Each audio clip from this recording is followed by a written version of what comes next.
In the year 27 BCE, the Roman Empire was born, and with it, a vast and complex society that would span across 3 continents. The city of Rome, with its over 1 million inhabitants, was a bustling metropolis, where the sounds of hammers ringing against metal and the smell of freshly baked bread filled the air. At the heart of the city was the Roman Forum, a public space that served as a hub for commerce, politics, and social activity. The Forum was surrounded by important buildings, such as the Temple of Julius Caesar, the Basilica Julia, and the Arch of Titus. It's estimated that 1 in 5 people in Rome lived in poverty, with many residing in the densely populated and often impoverished districts of the Subura and the Transtiberum. As we delve into the daily life of ancient Romans, we find ourselves in the midst of a vibrant and dynamic society, where the wealthy elite resided in grand villas on the Quirinal and Palatine hills, while the majority of the population lived in cramped and often squalid conditions. The Roman diet consisted mainly of bread, olives, and vegetables, with meat being a luxury only the wealthy could afford. The Romans also had a strong tradition of public bathing, with many public baths throughout the city that served as social hubs and centers for relaxation. We join our story on a sweltering summer morning in the year 64 CE as the sun beats down on the narrow streets of Rome. The air is thick with the smell of smoke and sweat as the city's inhabitants begin their daily routines. Our characters, Marcus, a young merchant, and his wife, Aurelia, a skilled weaver, live in a small insula, a type of apartment building, in the heart of the city. They are among the lucky ones, with a steady income and a comfortable home, but they are not immune to the dangers that lurk in every corner of Rome. Today, July 18th, 64 CE, is a day that will be etched in the memories of the Roman people for generations to come, as a devastating fire is sweeping through the city, leaving destruction and chaos in its wake. The fire, which started in the merchant shops near the Circus Maximus, has already consumed several city blocks, and the people of Rome are in a state of panic. As Marcus and Aurelia go about their daily routine, they are aware of the looming threat of the fire, which is rapidly spreading throughout the city. The Roman Emperor, Nero, has been accused of starting the fire himself, in order to clear land for a new palace. The people of Rome are on edge, as they watch their city burn, and they are wondering what the future holds for them. Will Marcus and Aurelia be able to escape the inferno, or will they become its latest victims? The sound of crackling flames and the smell of smoke fill the air, as the city teeters on the brink of disaster. What will happen to Marcus, Aurelia, and the people of Rome, as the great fire of Rome continues to rage on? In the early hours of the morning, before the sun had fully risen over the city, the household of Marcus and Aurelia began to stir. The year was 64 CE, and the great fire of Rome, which had ravaged the city just a few days prior, was still a fresh and painful memory. As the family emerged from their bedrooms, they were greeted by the smell of smoke and ash that still lingered in the air. The morning meal, known as the ientaculum, consisted of bread, olives, and occasionally some leftovers from the previous night's dinner. Aurelia, being the matriarch of the household, took charge of preparing the meal, while Marcus attended to the morning prayer rituals, which included an offering to the household gods, known as the Loraria. The Roman concept of breakfast was not as elaborate as the evening meal, and it was not uncommon for people to skip it altogether. However, on this particular day, Aurelia made sure to prepare a hearty meal, as the family had a long day ahead of them. The wages for a labourer in Rome at this time were around 1 to 2 sestertii per day, and Marcus had to work hard to provide for his family. As they sat down to eat, they discussed their plans for the day, which included a trip to the Roman Forum to purchase some essential goods. The Forum was a bustling marketplace where people could buy everything from fresh produce to clothing and household items. As they finished their meal, the sound of hammers and chisels could be heard coming from the nearby construction site, where workers were already at work, building a new temple dedicated to the goddess Venus. The workers were paid around 3-4 sestertii per day, which was a relatively high wage, considering the average daily wage for a labourer. However, the work was grueling, and the hours were long. Marcus and Aurelia exchanged a glance, knowing that they had to be careful with their finances, as the economy was still reeling from the effects of the Great Fire. As they made their way to the Roman Forum, they noticed a sense of unease in the air. People were whispering about a rumor that Emperor Nero was planning to announce a new tax on the population in order to fund the rebuilding of the city. The rumor had been circulating for days, but it was not until now that it seemed to be gaining traction. Marcus and Aurelia exchanged a worried glance, knowing that any additional tax would be a significant burden on their already strained finances. The Roman economy was based on a combination of agriculture, trade, and commerce, and the city of Rome was a major hub for the exchange of goods and services. As they walked through the crowded streets, they passed by the temple of Julius Caesar, which was still under construction. The temple was being built to commemorate the deified Julius Caesar, and it was a symbol of the power and grandeur of the Roman Empire. The Roman Empire was a vast and complex entity, spanning across 3 continents and encompassing a diverse range of cultures and peoples. The empire was divided into different provinces, each governed by a Roman governor and administered by a network of officials and bureaucrats. As they approached the forum, they saw a group of people gathered around a large stone pedestal where a notice had been posted. The notice announced that Emperor Nero would be making a public address that day, in which he would outline his plans for the rebuilding of the city. The crowd was abuzz with excitement and worry as people wondered what the emperor's plans would entail. Marcus and Aurelia pushed their way to the front, eager to hear the announcement for themselves. The morning sun was now high in the sky, casting a golden glow over the scene. The air was filled with the smell of fresh bread and olives, as well as the sound of merchants calling out their wares. The Roman Forum was a vibrant and bustling marketplace, where people from all walks of life came to buy and sell goods. As Marcus and Aurelia waited for the emperor's announcement, they couldn't help but feel a sense of trepidation. What would the emperor's plans mean for their family and for the city as a whole? The Roman family was a central institution in ancient Roman society, with the paterfamilias, or father, holding absolute authority over the household. Women played a significant role in Roman society, often managing the household and raising children, while also participating in public life and commerce. As Marcus and Aurelia waited for the emperor's announcement, they were surrounded by other families, all of whom were wondering what the future held. As the crowd grew larger, the atmosphere became more tense. People were whispering about the rumored tax and how it would affect their livelihoods.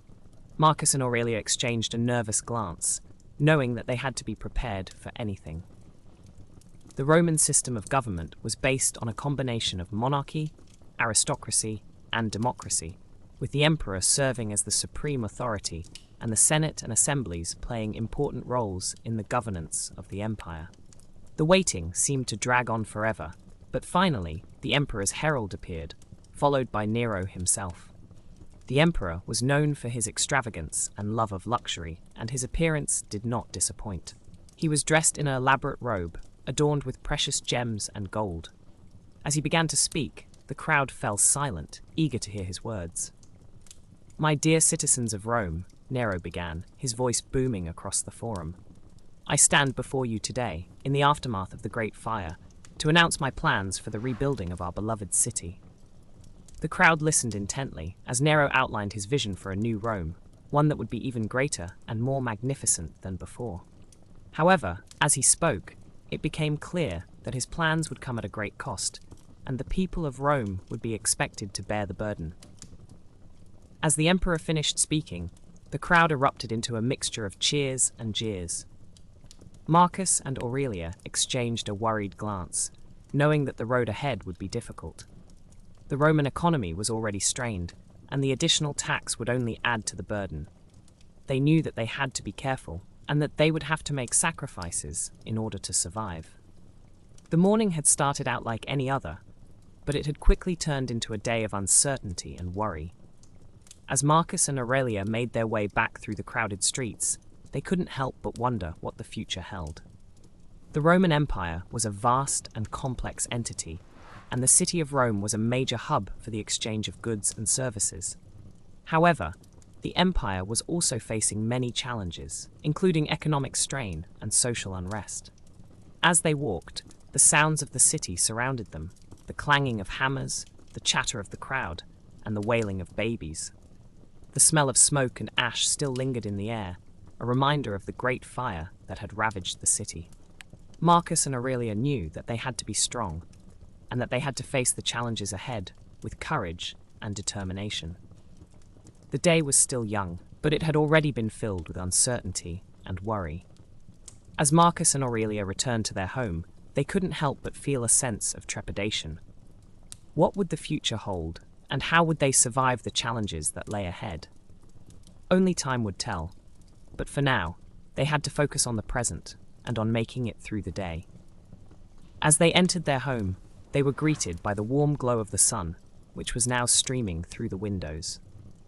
The air was filled with the smell of fresh bread and olives, and the sound of the city could be heard in the distance. Marcus and Aurelia sat down, exhausted, and tried to make sense of the events of the morning. They knew that they had to be strong, and that they had to face the challenges ahead with courage and determination. The Roman family was a central institution in ancient Roman society, and Marcus and Aurelia were no exception. They were a tight-knit family, and they relied on each other for support and comfort. As they sat together, they knew that they would face the challenges ahead as a family, and that they would survive the difficulties that lay ahead. As the day wore on, the sun began to set, casting a golden glow over the city. The air was filled with the smell of cooking food, and the sound of laughter and chatter could be heard in the distance. Marcus and Aurelia knew that they had to be careful, and that they had to make sacrifices in order to survive. But for now, they could rest, and they could enjoy the peace and quiet of their home. The night was still young, but Marcus and Aurelia were already feeling the weight of the day. They knew that they had to be strong, and that they had to face the challenges ahead with courage and determination. As they sat together, they felt a sense of peace and contentment, knowing that they would face the future together as a family. And as they drifted off to sleep, they knew that they would wake up to a new day, filled with new challenges and new opportunities. As Marcus and Aurelia make their way through the crowded streets of Rome, the sounds of haggling merchants and clanging hammers fill the air. They're headed to the Roman Forum, where Marcus will spend the day working as a scribe, earning a daily wage of 12 asses, the standard rate for a skilled labourer in 64 CE. Aurelia, on the other hand, will visit the market stalls, where she'll purchase ingredients for tonight's dinner, including a loaf of bread that costs 1/4 of an as, and a few olives that will set her back another 1/8 of an as. The prices are steep, but the family needs to eat, and Aurelia is skilled at stretching their limited budget. As they walk, they pass by the temple of Julius Caesar, its grandeur a reminder of the power and influence of the Roman elite. The temple's construction was commissioned by Augustus, who spared no expense in building a monument to his adopted father's memory. The project took several years to complete and required the labor of thousands of skilled workers, who were paid a daily wage of 15 to 20 sestertii, a significant amount of money considering the average worker's annual salary was around 1,000 sestertii. Marcus and Aurelia can't help but feel a sense of awe at the temple's grandeur, but they also know that such projects come at a cost, and that the wealth and power of the elite are built on the backs of hard-working people like themselves. As they approach the market, the smells of fresh produce and baked goods waft through the air, enticing passers-by to stop and sample the wares. Aurelia's stomach growls at the sight of the food, and she quickens her pace, eager to purchase the ingredients she needs. She stops at a stall selling fresh vegetables, where she haggles with the vendor over the price of a few carrots and some onions. The vendor, a gruff but fair man named Lucius, quotes her a price of 2 sestertii for the lot, which Aurelia knows is a bit steep. She counters with an offer of 1.5 sestertii, and after a brief negotiation, they settle on a price of 1¾ sestertii. It's a small victory, but Aurelia feels a sense of satisfaction at having gotten a good deal. Meanwhile, Marcus takes up his post as a scribe, earning a daily wage of 12 asses for his work. He spends the morning copying documents for a local merchant, who pays him in small coins that Marcus carefully counts and stores in his pouch. The work is tedious, but it's honest pay, and Marcus is grateful for the opportunity to earn a living. As he works, he listens to the conversations of the people around him, discussing the latest news and gossip from the city. There's talk of a new tax being imposed by the emperor, one that will affect the prices of goods and services throughout the city. Marcus knows that this will be a blow to people like himself and Aurelia, who are already struggling to make ends meet. As the day wears on, the sun beats down on the city, casting a golden glow over the streets and buildings. The smells of food and sweat fill the air, and the sounds of haggling merchants and clanging hammers create a cacophony of noise. Marcus and Aurelia take a short break to eat a simple lunch of bread and olives, which they purchase from a street vendor for a few copper coins. As they eat, they discuss their plans for the rest of the day and the challenges they face in making ends meet. The new tax is a worry, and they know they'll have to be careful with their finances if they're to survive. The afternoon brings a steady stream of customers to the market, all of them looking to purchase goods and services before the day is out. Aurelia visits a stall selling fresh meat, where she purchases a small piece of pork that will be the centerpiece of tonight's dinner. The vendor, a burly man named Marcus, quotes her a price of 5 sestertii for the meat, which Aurelia knows is a bit high. She counters with an offer of 3.5 sestertii, and after a brief negotiation, they settle on a price of 4 sestertii. It's a bit more than she wanted to pay, but Aurelia knows that the meat will be worth it. As the day draws to a close, Marcus and Aurelia make their way back home, tired but satisfied with the day's work. They've earned a decent wage, and they've managed to purchase the ingredients they need for tonight's dinner. The new tax is a worry, but they're determined to make do, to find a way to survive in a city that seems determined to squeeze every last coin from their pockets. As they walk, the sounds of the city fade into the background, and the stars begin to twinkle in the night sky. The world is a vast and uncertain place, but for now, Marcus and Aurelia are safe, and that's all that matters. The night air is cool and calm, filled with the scent of wood smoke and baking bread. Marcus and Aurelia sit down to a simple but satisfying dinner, the pork and vegetables cooked to perfection over an open flame. They eat in silence, savoring the flavors and textures of the food and the comfort of each other's company. The world outside may be uncertain, but in this moment, all is right with the world. As they finish their meal, Marcus and Aurelia sit back, content and full, the stars twinkling above them like diamonds in the sky. The city may be vast and overwhelming, but in this moment, they are at peace, and that's all that matters. And as they drift off to sleep, the sounds of the city fading into the distance, they know that they'll face whatever challenges come their way, together, as a family. As Marcus takes a short break from his work, Aurelia meets him at a small thermopolis, a food shop near the Roman Forum. The sign above the door reads Vinum et Cibus, wine and food, and the aroma of freshly baked bread and simmering vegetables wafts out into the street. Aurelia has brought a few coins to purchase their midday meal, which will likely consist of some bread, olives, and vegetables, the staple diet of the common people in Rome. The Roman naturalist, Columella, wrote that the average person in Rome consumed around 2,000 calories per day, with a significant portion of those calories coming from bread, which was often made from emmer wheat. A loaf of bread could cost anywhere from 1/4 to 1/2 of a denarius, depending on the quality and the location. As they wait in line, Aurelia chats with the vendor, a gruff but kind-hearted man named Gaius, who is known for his flavorful defrutum, a fruit syrup made from boiled-down grapes, figs, and dates. Gaius tells them that the latest shipment of garum, a fermented fish sauce, has just arrived from the coast, and he is offering a special deal on it for the next few days. Aurelia is tempted to buy some, but Marcus cautions her that it is too expensive, and they should stick to their usual fare of vegetables and bread. The Roman cookbook, De Coquinaria, attributed to Apicius, includes a recipe for a dish called patina de pisciculis, a fish patina made with garum, which was a staple condiment in Roman cuisine. However, for the average person, such luxuries were out of reach, and they had to make do with simpler, more affordable ingredients. As they receive their food, Marcus and Aurelia find a spot to sit and eat, watching as the people of Rome go about their daily business. They see a group of wealthy merchants, dressed in their fine togas, walking towards the Roman Forum, no doubt to conduct some business or attend to their financial affairs. These men would likely be eating a more luxurious diet, with dishes such as dormice stuffed with pork and pine nuts, or boar roasted with a honey and wine sauce, which were popular among the aristocracy.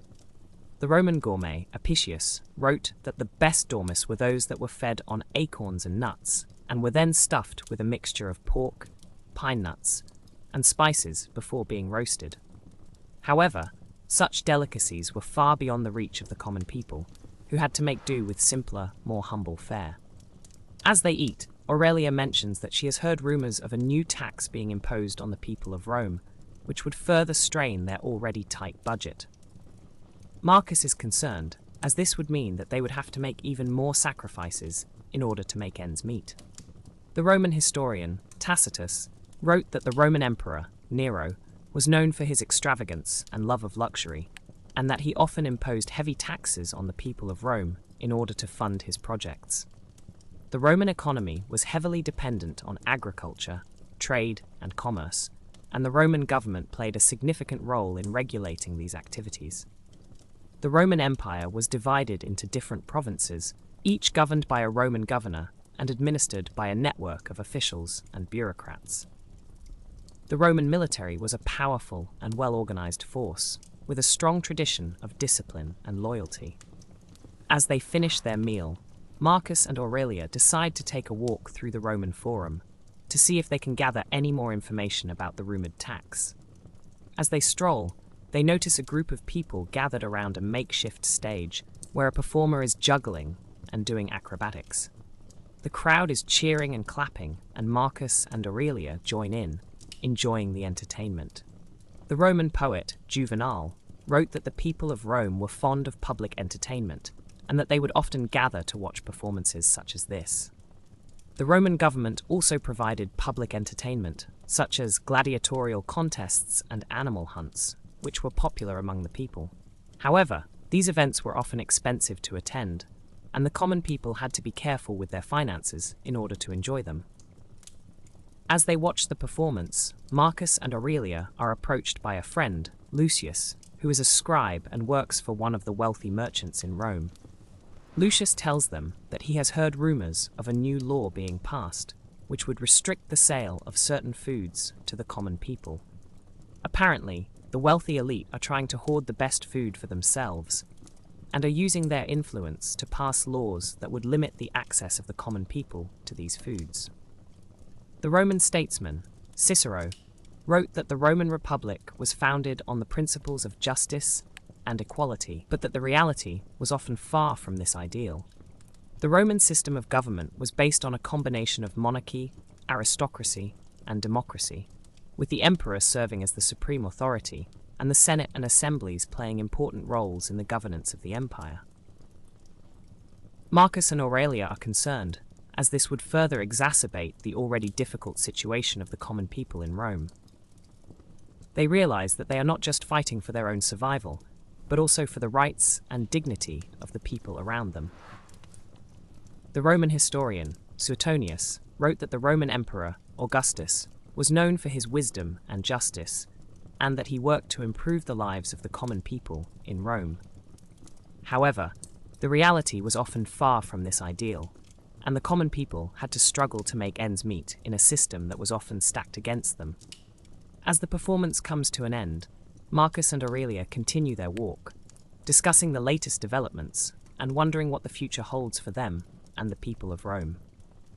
The Roman Empire was a complex and multifaceted entity, with a rich history and culture that continues to fascinate and inspire people to this day. As they walk, they notice the different food vendors and stalls, each selling their own unique wares. There are vendors selling fresh produce, such as fruits and vegetables, as well as those selling cooked meats and stews. The smells and sounds of the market are overwhelming, and Marcus and Aurelia are tempted to try some of the delicious-looking foods. However, they are mindful of their budget and stick to their usual fare of bread and vegetables. The Roman cookbook, delicacy, includes a recipe for a dish called moredum, a herb and cheese spread that was popular among the common people. The recipe calls for a mixture of herbs, such as parsley and dill, to be combined with cheese and vinegar and then spread on bread. As they continue their walk, they come across a group of wealthy Romans who are dining on a luxurious feast. The table is laden with all manner of delicacies, including roasted meats, stews, and exotic spices. Marcus and Aurelia watch in awe, wondering what it would be like to dine on such fine cuisine. The Roman gourmet, Apicius, wrote that the best way to cook a roast was to use a mixture of herbs and spices, and to baste the meat with a sauce made from wine and honey. However, such luxuries were far beyond the reach of the common people, who had to make do with simpler, more humble fare. As they watch the wealthy Romans dine, Marcus and Aurelia are approached by a beggar who is asking for scraps of food. The beggar is thin and gaunt, and his eyes are sunken with hunger. Marcus and Aurelia are moved by his plight, and they offer him some of their own food. The beggar is grateful, and he thanks them profusely as he eats. The Roman statesman, Cicero, wrote that the Roman Republic was founded on the principles of justice and equality, but that the reality was often far from this ideal. The Roman system of government was based on a combination of monarchy, aristocracy, and democracy, with the emperor serving as the supreme authority, and the Senate and assemblies playing important roles in the governance of the empire. As the day wears on, Marcus and Aurelia continue their walk, taking in the sights and sounds of the Roman Forum. They see the temple of Julius Caesar, which is dedicated to the deified emperor, and they marvel at its grandeur. The Roman historian, Suetonius, wrote that Julius Caesar was a brilliant military strategist, and that he expanded the Roman Empire through his conquests.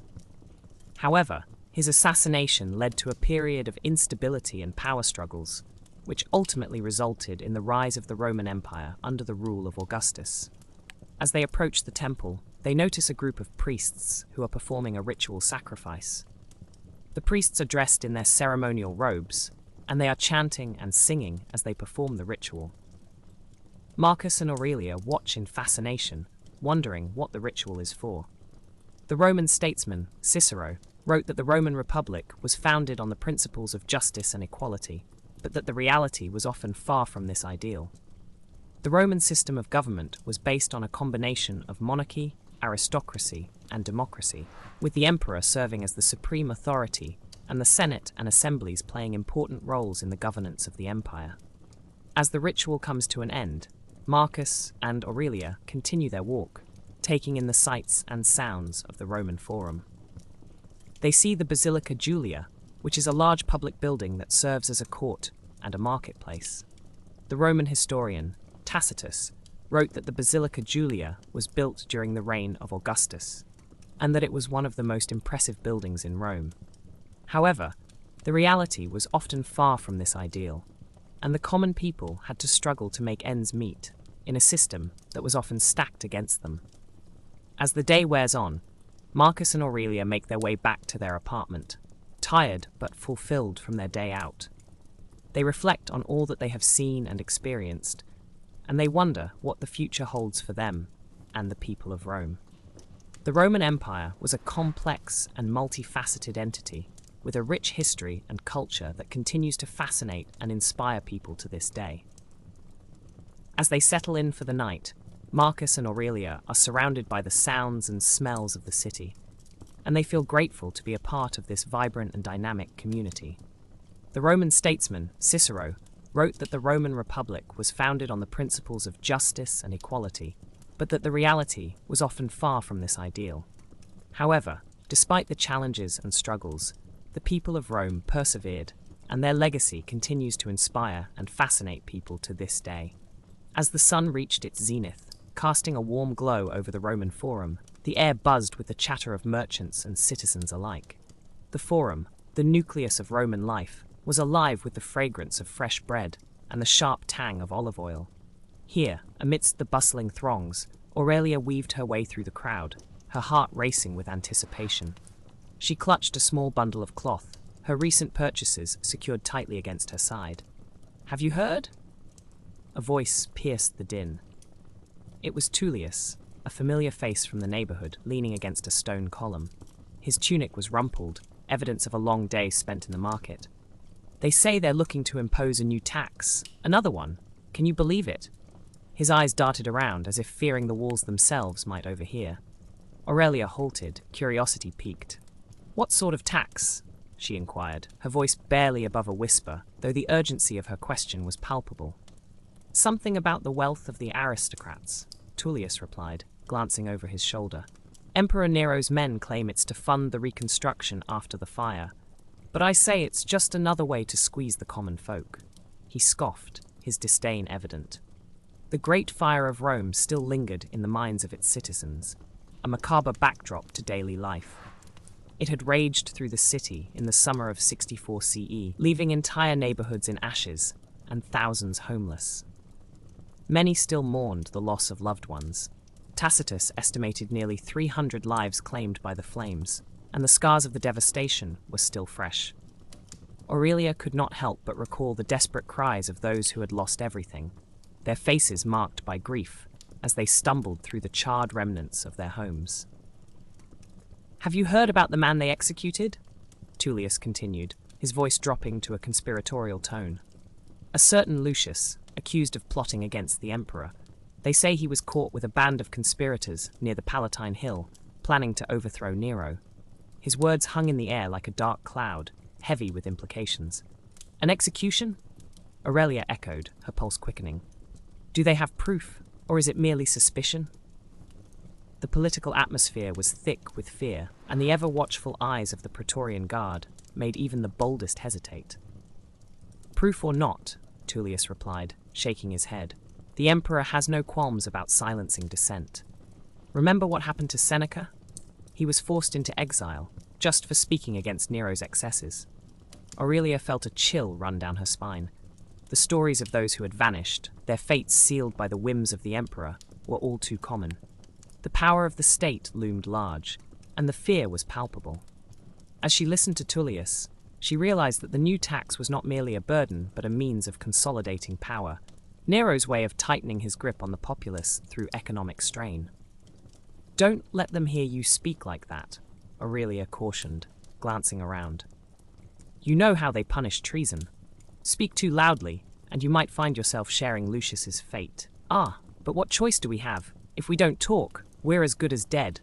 Tullius countered, his voice rising slightly, emboldened by the shared camaraderie of the crowd.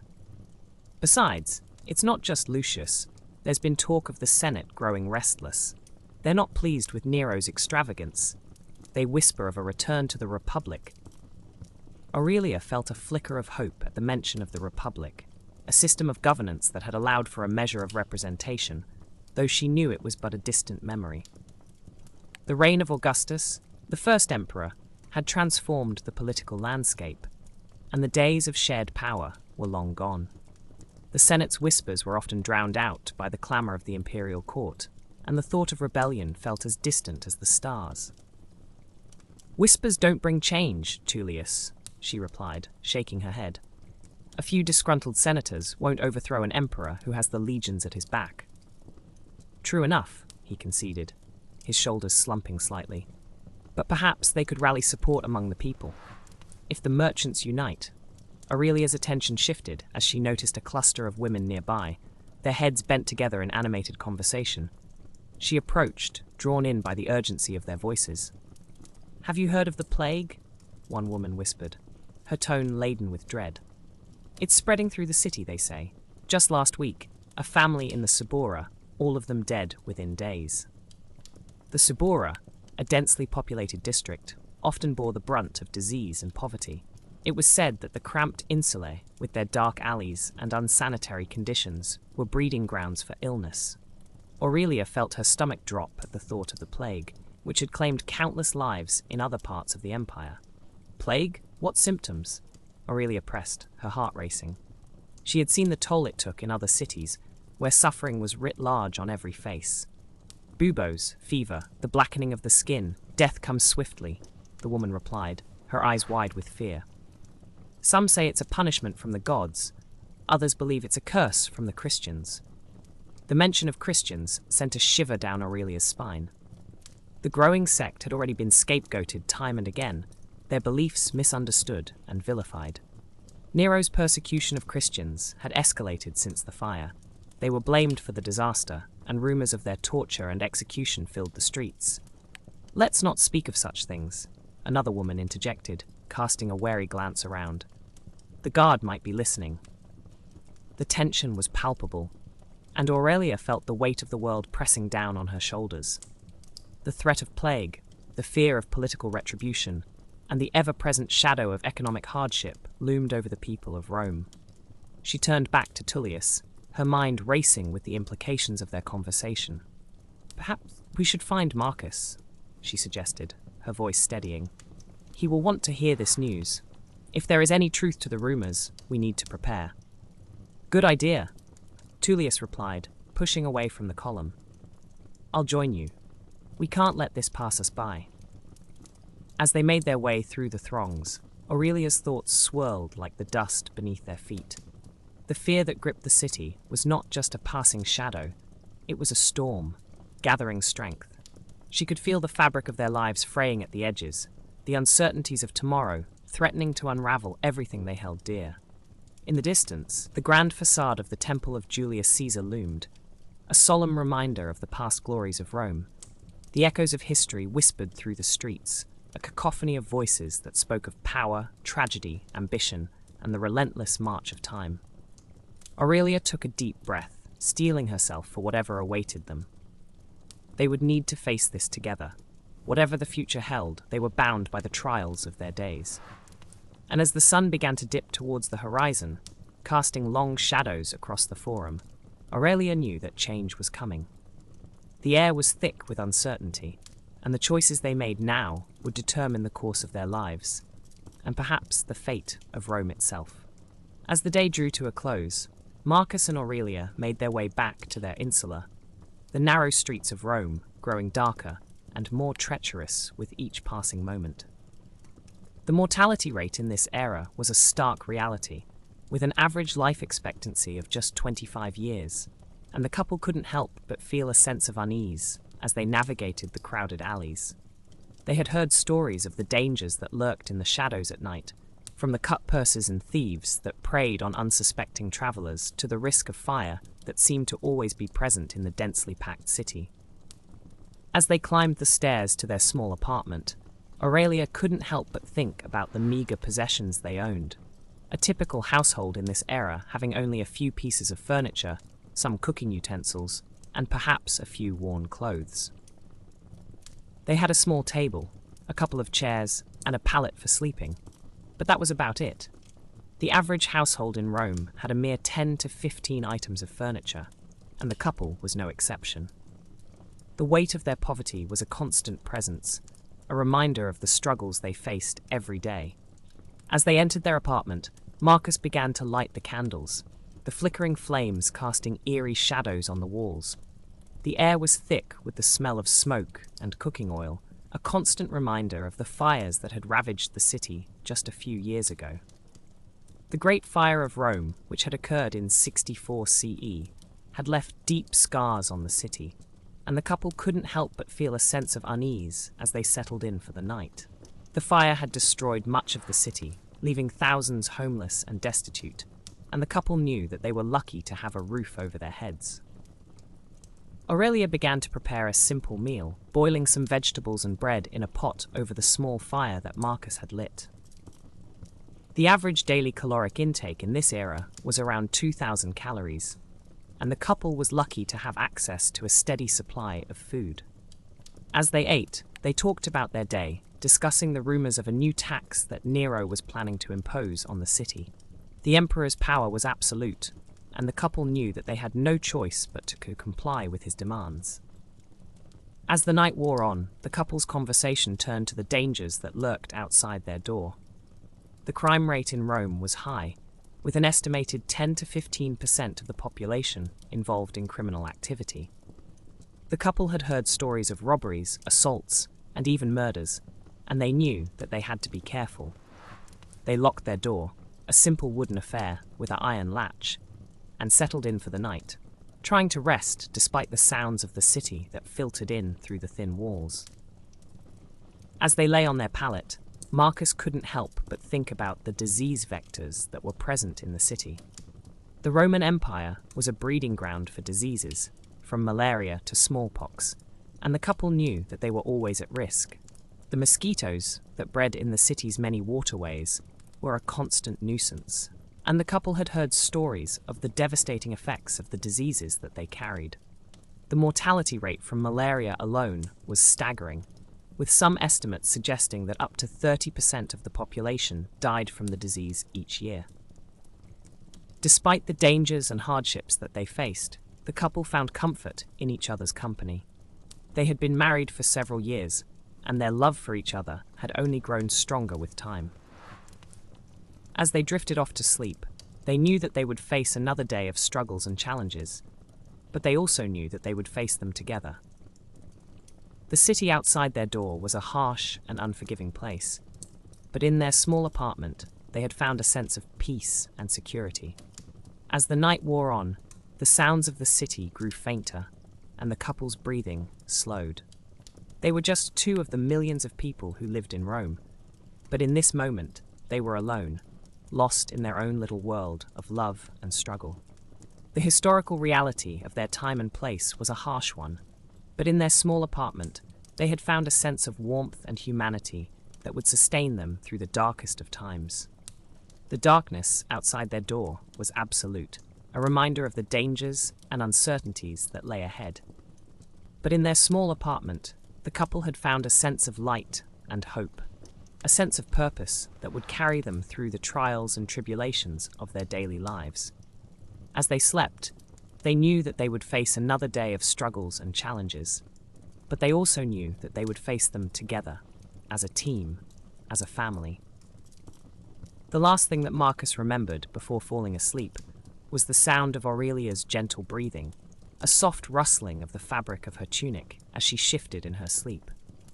It was a small thing, a tiny detail in the grand tapestry of their lives, but it was a reminder of the love and connection that they shared, a love that would sustain them through the darkest of times. As the night wore on, the city outside their door grew quieter, the sounds of the streets fading into the distance. But in their small apartment, the couple's love remained, a beacon of hope and warmth in a world that was often harsh and unforgiving. In the stillness of the night, the couple's apartment was a tiny island of peace and tranquility, a refuge from the dangers and uncertainties of the world outside.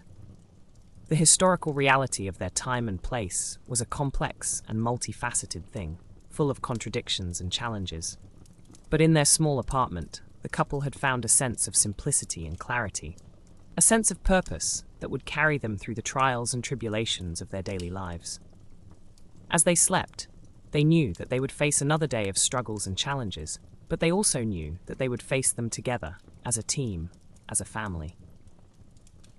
The night wore on, the darkness outside their door growing deeper and more profound. But in their small apartment, the couple's love remained, a beacon of hope and warmth in a world that was often harsh and unforgiving. As the first light of dawn began to creep over the horizon, the couple stirred, their bodies slowly coming back to life. They knew that they would face another day of struggles and challenges, but they also knew that they would face them together, as a team, as a family. And with that knowledge, they found the strength to carry on, to face whatever the day might bring, side by side, as long as they had each other.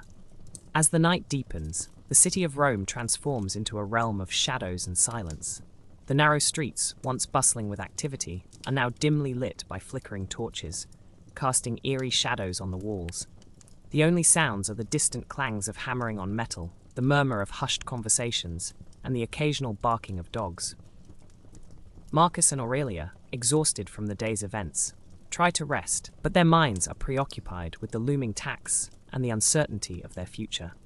The average life expectancy in Rome is a mere 25 years, a stark reminder of the fragility of life in this ancient city. In this era, nightfall brings with it a multitude of dangers, from thieves and robbers to wild animals and disease. The watchmen, paid a meager 12 asses per day, patrol the streets, ever vigilant for any signs of trouble. Their presence is a comforting one, but even they are not immune to the dangers that lurk in the darkness. As the night wears on, the watchman's pace slows, their eyes scanning the shadows for any sign of movement. The punishment for crime is severe, with thieves facing amputation of their hands or feet, and murderers being thrown to the beasts in the arena. Meanwhile, in a nearby insula, a young mother lies in labour, attended by a midwife who has been summoned to assist with the birth. The midwife, experienced in the ways of childbirth, works tirelessly to ensure a safe delivery, but even her expertise is no guarantee of success. In ancient Rome, childbirth is a perilous affair, with 1 in 5 mothers not surviving the ordeal. The midwife's skills are put to the test as she works to bring the baby into the world, her hands moving swiftly and surely as she navigates the complexities of childbirth. As the night deepens, the city's inhabitants begin to settle in for the long haul, their bodies weary from the day's toil. The sounds of the city gradually fade away, replaced by the soft rustling of bedclothes and the occasional snore. Marcus and Aurelia, too, eventually drift off to sleep, their minds still reeling from the events of the day. The weight of their worries is temporarily lifted, but they know that the dawn will bring new challenges, new uncertainties. In the stillness of the night, the city's infrastructure creaks and groans, the wooden beams of the insulae shifting and settling into their foundations. The streets, once filled with the sounds of commerce and activity, are now empty and silent. The only sound the distant rumble of the Tiber River. The darkness is almost palpable, a living, breathing entity that wraps itself around the city, holding it in a tight, unyielding grasp. As the first light of dawn begins to creep over the horizon, the city's inhabitants start to stir, their bodies slowly coming back to life. The watchmen, still patrolling the streets, glance up at the sky, their eyes squinting against the growing light. The midwife, exhausted from her long night's work, makes her way back to her own home, her feet aching and her body weary. Marcus and Aurelia, too, begin to stir, their minds slowly coming back to the realities of their world. In this ancient city, where life is fragile and death is ever present, the night is a time of quiet reflection, a time to recharge and prepare for the challenges of the day ahead. As the city awakens, the sounds of activity begin to build, the clang of hammer on anvil, the murmur of conversation, and the bleating of goats all blending together to create a cacophony of sound that is quintessentially Roman. And as the day wears on, Marcus and Aurelia will face new challenges, new uncertainties, but for now, they can rest, their bodies and minds rejuvenated by the stillness of the night. The darkness slowly recedes, pushed back by the growing light of dawn, and the city of Rome begins to come alive once more. The streets, once empty and silent, are now filled with the sounds of activity, the clatter of pots and pans, the chatter of pedestrians, and the rumble of carts and wagons. The city is a living, breathing entity, a complex web of relationships and interactions that is constantly in motion. As the day wears on, Marcus and Aurelia will navigate this complex web, their lives intersecting with those of others in ways both seen and unseen. In the midst of this bustling metropolis, the sounds of construction can be heard, the clang of hammer on anvil, the rumble of stone on stone. The Romans are master builders, their skills in engineering and architecture unparalleled in the ancient world. The city is a testament to their ingenuity, a sprawling complex of buildings, roads, and aqueducts that is a marvel of modern engineering. As the day wears on, the sounds of construction will grow louder, the city slowly taking shape before the eyes of its inhabitants. The Roman Forum, once a bustling hub of activity, is now a scene of quiet contemplation, the only sound, the soft rustling of leaves and the distant chirping of birds. The temples and basilicas, once filled with the sounds of commerce and activity, are now empty and silent, their grandeur and beauty a testament to the engineering and architectural skills of the Romans. The Forum is a place of quiet reflection, a place where the inhabitants of the city can come to escape the hustle and bustle of daily life. As the day wears on, the city will come alive, the sounds of activity building to a crescendo of noise and colour. the streets will be filled with people, the markets will be bustling with activity, and the sounds of construction will grow louder. But for now, in the stillness of the night, the city is a place of quiet contemplation, a place where the inhabitants can rest and recharge for the challenges of the day ahead. The darkness slowly recedes, pushed back by the growing light of dawn, and the city of Rome begins to come alive once more, its inhabitants stirring, stretching, and preparing for another day in this ancient, vibrant metropolis. As the last remnants of daylight fade from the Roman sky, we pull back to gaze upon the vast expanse of this ancient civilization. The Roman Empire, which once spanned across 3 continents, encompassing a diverse range of cultures and peoples, would eventually succumb to the weight of its own grandeur. The empire's decline, a gradual process that unfolded over centuries, would ultimately be marked by the fall of Constantinople in 1453 CE, over 1,400 years after the reign of Augustus. The Roman legacy, however, endures, a testament to the ingenuity, creativity, and perseverance of its people. It is estimated that, at its peak, the Roman Empire was home to over 50 million people, with Rome itself boasting a population of around 1 million inhabitants. The average life expectancy, a mere 25 years,